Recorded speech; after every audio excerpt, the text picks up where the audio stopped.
గతసారి అర్జునుడు కృష్ణుణ్ణి అడిగాడు కదా, నీ విశ్వరూపం చూపించు అని. ఆ మాట అడగడానికే చాలా ధైర్యం కావాలి. అమ్మా, కృష్ణుడు చూపిస్తారా? అంత పెద్ద రూపం చూపించడం పాసిబుల్ అవుతుందా? అదే ఆరవ్, ఇప్పుడు జరగబోయేది అది. కృష్ణుడు సరే చూపిస్తాను అన్నాడు, కాని ఒక విషయం చెప్పాడు, మీ సాధారణ కళ్లతో చూడలేవు అని. సాధారణ కళ్ళతో చూడలేరా? అప్పుడు ఎలా చూస్తారు? అదే ఈ శ్లోకాలు చెప్తాయి మీరా. ఇప్పుడు చూద్దాం కృష్ణుడు అర్జునుడికి ఏం చూపించాడో, ఎలా చూపించాడో. పశ్యాదిత్యాన్ వసూన్ రుద్రా నస్వినౌ మరుతస్తథా బహూన్యదృష్టపూర్వాణి పశ్యాశ్చర్యాని భారత. కృష్ణుడు అర్జునుడికి చెప్తున్నాడు, చూడు అర్జున, ఆదిత్యులు, వసువులు, రుద్రులు, అశ్వినీ కుమారులు, మరుత్తులు ఇవన్నీ చూడు. ఇంతవరకు ఎవరూ చూడని వినని అద్భుతాలు నీకు ఇప్పుడు కనిపిస్తాయి. అమ్మా, ఇవన్నీ ఏమిటి? ఆదిత్యులు, రుద్రులు అంటే? ఆరవ్, ఇవన్నీ విశ్వంలోని వేర్వేరు శక్తులు. సూర్యుడు, వాయువు, అగ్ని, నీళ్లు, ప్రకృతిలో ఉన్న అన్ని శక్తులకు ఒక్కో పేరు ఉంది. కృష్ణుడు చెప్తున్నాడు, ఇవన్నీ నా రూపంలో ఉన్నాయి చూడు అని. అంటే సూర్యుడు కూడా కృష్ణుడి లోపల ఉన్నాడా? అవును మీరా, కృష్ణుడు చెప్తున్నాడు, ఈ విశ్వంలో ఏది ఉన్నా అది నా నుండే వచ్చింది, నా లోపలే ఉంది అని. సూర్యుడు, నక్షత్రాలు, గాలి, నీళ్లు అన్నీ. అది చాలా పెద్ద విషయం కదా నాన్న? చాలా పెద్ద విషయమే. ఒక గ్లోబ్ చూసావు కదా ఆరవ్, దాన్ని చూసినప్పుడు అన్ని దేశాలు, అన్ని సముద్రాలు, అన్ని మనుషులు ఒకే చోట కనిపిస్తారు. అలాంటిది, కాని అది విశ్వం మొత్తం. ఇవన్నీ కనెక్టెడ్ అని అర్థం చేసుకోవడమే అసలైన జ్ఞానం. అర్జునుడికి భయంగా అనిపించిందా నాన్నా? అది తర్వాత చూద్దాం. ఇప్పుడు తర్వాతి శ్లోకం వినండి. ఇహైకస్థం జగత్కృత్స్నం పశ్యాద్య సచరాచరం మమ దేహే గుడాకేశ యచ్చాన్యద్రష్టుమిచ్చసి. ఇక్కడ కృష్ణుడు అర్జునుడికి చెప్తున్నాడు, గుడాకేశ అని పిలిచాడు, అంటే నిద్రను జయించినవాడా అని. చూడు అర్జునా. అమ్మా, కదిలేవి కదలనివి అంటే ఏమిటి? కదిలేవి అంటే మనుషులు, జంతువులు, పక్షులు అన్ని. కదలనివి అంటే కొండలు, నదులు, చెట్లు అవి. రెండూ కలిపి అంటే ఈ విశ్వంలో ఉన్న ప్రతిదీ. అంటే మనం కూడా కృష్ణుడి లోపల ఉన్నామా? చాలా బాగా అడిగావు మీరా. కృష్ణుడు చెప్తున్నది అదే. అన్నీ ఆయన నుండే, అన్నీ ఆయనలోనే. మనం వేరు కాదు, విశ్వం వేరు కాదు, అన్నీ ఒకే దానిలో భాగం. కాని నాన్న, ఇది అర్జునుడికి ఎలా కనిపించింది? అతను నిజంగా చూశాడా? అదే అడగాలి ఆరవ్. అర్జునుడికి చూపించాడు కృష్ణుడు, కాని ఒక విషయం ఉంది, అది చూడడానికి సాధారణ కళ్ళు సరిపోవు. ఇప్పుడు తర్వాతి శ్లోకంలో అదే చెప్తాడు కృష్ణుడు. నతుమాం శక్యసే ద్రష్టుమనేనైవ స్వచక్షుషా దివ్యం దదామితే చక్షుః పశ్యమే యోగమైశ్వరం. ఇక్కడ కృష్ణుడు చెప్తున్నాడు, నిన్ను నీ సాధారణ కళ్లతో నన్ను చూడలేవు, అందుకే నేనును నీకు దివ్యమైన కళ్ళిస్తున్నాను, దివ్య చక్షువు. దానితో నా యోగమైశ్వరం, నా దివ్యమైన శక్తిని చూడు. దివ్య కళ్ళు అంటే ఏమిటి? మళ్ళీ కళ్ళు పెట్టాడా? అలా కాదారో, దివ్య కళ్ళు అంటే లోపలి అర్థం చూసే శక్తి. కొన్ని నిజాలు మన సాధారణ కళ్లకు కనిపించవు, అవి మనసుతో, హృదయంతో చూడాలి. నాన్నా, అంటే కృష్ణుడు అర్జునుడి హృదయాన్ని తెరిచాడా? చాలా బాగా చెప్పావు మీరా. కృష్ణుడు అర్జునుడికి ఒక గిఫ్ట్ ఇచ్చాడు. ఆ గిఫ్ట్ లోపల చూసే శక్తి. కొన్ని నిజాలు అర్థం చేసుకోవాలంటే మనకు లోపలి దృష్టి కావాలి, అదే దివ్య చక్షువు. అంటే మనకు కూడా అలాంటి దృష్టి రావచ్చా? రావచ్చు, కాని అది ఒక్క రోజులో రాదు. ప్రేమతో, శ్రద్ధతో, భక్తితో అది మెల్లమెల్లగా వస్తుంది. కొన్ని నిజాలు చూడడానికి లోపలి కళ్ళు కావాలి, అదే ఈ శ్లోకం చెప్తున్నది. అర్జునుడికి ఆ కళ్ళు వచ్చాయా నాన్నా? వచ్చాయి.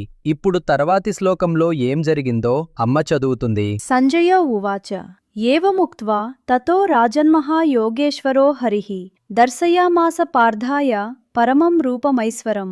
ఇక్కడ సంజయుడు మాట్లాడుతున్నాడు. మహాభారతంలో ధృతరాష్ట్రుడికి యుద్ధం జరుగుతున్నది చెనది చెప్తున్న సంజయుడు. ఆయన చెప్తున్నాడు, ఇలా చెప్పిన తర్వాత మహాయోగేశ్వరుడైన కృష్ణుడు అర్జునుడికి తన పరమరూపాన్ని చూపించాడు. అమ్మా, సంజయుడెవరు? ఆయనక్కడున్నాడా? సంజయుడు ధృతరాష్ట్రుడి దగ్గర ఉన్నాడు, యుద్ధం జరుగుతున్న చోటికి దూరంగా. కాని ఆయనకు కూడా దివ్య దృష్టి ఉంది. దాంతో అక్కడ ఏం జరుగుతున్నదో చూసి ధృతరాష్ట్రుడికి చెప్తున్నాడు. అంటే ఇద్దరికీ దివ్య దృష్టి ఉందా? అర్జునుడికి కూడా సంజయుడికి కూడా? అవును మీరా, కృష్ణుడు అర్జునుడికిచ్చాడు, వేదవ్యాసుడు సంజయుడికిచ్చాడు.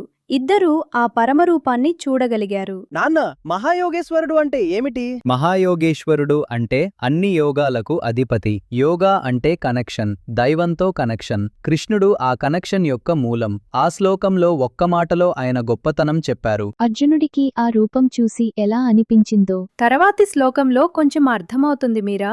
ఇప్పుడు చూద్దాం. అనేక వక్త్ర నయనం, అనేక అద్భుత దర్శనం, అనేక దివ్యాభరణం, దివ్యానేకోద్యతాయుధం. ఇక్కడ ఆ రూపం ఎలా ఉందో వర్ణిస్తున్నారు. అనేక ముఖాలు, అనేక కళ్ళు, అద్భుతమైన దర్శనం, అనేక దివ్యమైన ఆభరణాలు, అనేక దివ్యమైన ఆయుధాలు పైకి ఎత్తినవి. ఇలా ఉంది ఆ రూపం. అనేక ముఖాలు అంటే ఒకే సమయంలో అన్ని వైపులా ముఖాలున్నాయా? అవునారవ్, ఆ రూపం అన్ని దిక్కులా ఉంది. తూర్పు, పడమర, ఉత్తరం, దక్షిణం, అన్ని వైపులా. ఎందుకంటే ఆ రూపం విశ్వం మొత్తం. విశ్వానికి ఒక్క ముఖం ఉండదు కదా, అన్ని వైపులా ఉంటుంది. అది చూసి అర్జునుడికి భయంగా అనిపించిందా నాన్న? మీరా, అది చాలా ఇంట్రెస్టింగ్ క్వశ్చన్. ఒక పెద్ద అద్భుతం చూసినప్పుడు మనకు ఒకేసారి రెండు ఫీలింగ్స్ వస్తాయి. ఒక్కోసారి భయంగా అనిపిస్తుంది, ఒక్కోసారి చాలా అందంగా అనిపిస్తుంది. రెండూ కలిసి వస్తాయి. అది నాకు తెలుసు. పెద్ద రెయిన్బో చూసినప్పుడు అలా అనిపిస్తుంది. చాలా పెద్దగా, చాలా అందంగా ఉంటుంది. చూస్తూనే ఉండాలని అనిపిస్తుంది. అవునారవ్, సరిగ్గా అలాంటిదే. కానీ అది 1000 రెట్లు పెద్దది అనుకో. అర్జునుడు చూసింది అలాంటిది. అది విశ్వం మొత్తం ఒకే రూపంలో. ఆ అద్భుతం చూసినప్పుడు మనసులో భక్తి కలుగుతుంది. అదే డివోషియం, అదే శ్రద్ధ. భక్తి అంటే ప్రేమ కదా నాన్న? చాలా బాగా చెప్పావు మీరా. భక్తి అంటే ప్రేమ, కానీ చాలా లోతైన ప్రేమ. ఈ విశ్వమంతా ఒకే దానిలో భాగం అని అర్థమైనప్పుడు ఆ అర్థం నుండి వచ్చే ప్రేమ అదే భక్తి. ఇప్పుడు ఒక్క నిమిషం ఆగి ఆలోచిద్దాం. ఈ అన్ని శ్లోకాలు కలిపి ఒక పెద్ద విషయం చెప్తున్నాయి. ఏమిటది అమ్మా? అర్జునుడు ఒక పెద్ద విషయం అడిగాడు. నీ అసలు రూపం చూపించు అని. కృష్ణుడు చెప్పాడు, నీ సాధారణ కళ్ళతో చూడలేవు, నేను నీకు లోపలి దృష్టి ఇస్తాను అని. అప్పుడు అర్జునుడు చూశాడు, అన్నీ ఒకే రూపంలో, విశ్వం మొత్తం ఒకే చోట. అమ్మా, మనకు కూడా అలా చూడాలని ఉంటుందా? ఉంటుంది మీరా. కాని ఆ దృష్టి రావాలంటే మనం మెల్లమెల్లగా నేర్చుకోవాలి, ప్రేమతో, శ్రద్ధతో. నాన్న, కృష్ణుడు అర్జునుడికి ఇలా చూపించడం అది అర్జునుడికి హెల్ప్ అయిందా? అతను యుద్ధం చేస్తాడా? అది చాలా ఇంపార్టెంట్ క్వశ్చన్ ఆరవ్. ఈ దర్శనం అర్జునుడికి ఒక విషయం అర్థం చేయించింది. ఈ విశ్వంలో ప్రతిదీ ఒక పెద్ద ప్లాన్లో భాగం. మనం చేసే పని, మనం తీసుకునే డిసిషన్స్, అవి అన్నీ ఆ పెద్ద పిక్చర్లో భాగం. నాన్నా, నాకు ఒక విషయం అడగాలని ఉంది. కృష్ణుడు ఈ రూపం చూపించినప్పుడు అర్జునుడికి ఏం అనిపించిందో, ఆ ఫీలింగ్ ఏమిటో? అది చాలా బాగా అడిగావు మీరా. అర్జునుడికి ఆ క్షణంలో అన్నీ మరిచిపోయాడు. తన భయం, తన కన్ఫ్యూజన్, తన సందేహాలు. ఆ రూపం చూసినప్పుడు అతనికి ఒక్కటే అనిపించింది, ఇది చాలా పెద్దది, నేను చాలా చిన్నవాడిని, కానీ నేను దీనిలో భాగం. అదే భక్తి. తనకంటే పెద్దదేదో ఉంది అని తెలిసినప్పుడు, దానితో కనెక్టెడ్ అని అనిపించినప్పుడు, ఆ ఫీలింగ్ అదే. నాకర్థమైందమ్మా. ఇప్పుడు అర్జునుడు ఆ రూపం చూశాడు, కానీ ఆ తర్వాత ఏం జరిగిందో తెలుసా? ఆ రూపం చూసిన అర్జునుడు కృష్ణుడికి ఒక మాట చెప్తాడు, నీ ఈ రూపం చూసి నా మనసు కంపిస్తున్నది, నాకు శాంతి కావాలి అని. అంటే అర్జునుడికి భయంగా అనిపించిందా నాన్న? భయం కాదు సరిగ్గా, అది వేరే ఒక ఫీలింగ్. అంత పెద్ద విషయం చూసినప్పుడు మనసు ఒక్కోసారి ఆగిపోతుంది. అర్జునుడు ఆ రూపం చూసి కృష్ణుణ్ణి ఏమడిగాడంటే, ఏమడియాడు నాన్నా? తర్వాత చూద్దాం ఆరవ్. ఆ క్వశ్చన్ చాలా బ్యూటిఫుల్ గా ఉంటుంది. అమ్మా, నాకొక విషయం అనిపిస్తుంది. ఇవన్నీ కనెక్టెడ్ అని అర్థమైతే మనకు ఒంటరిగా అనిపించదు కదా?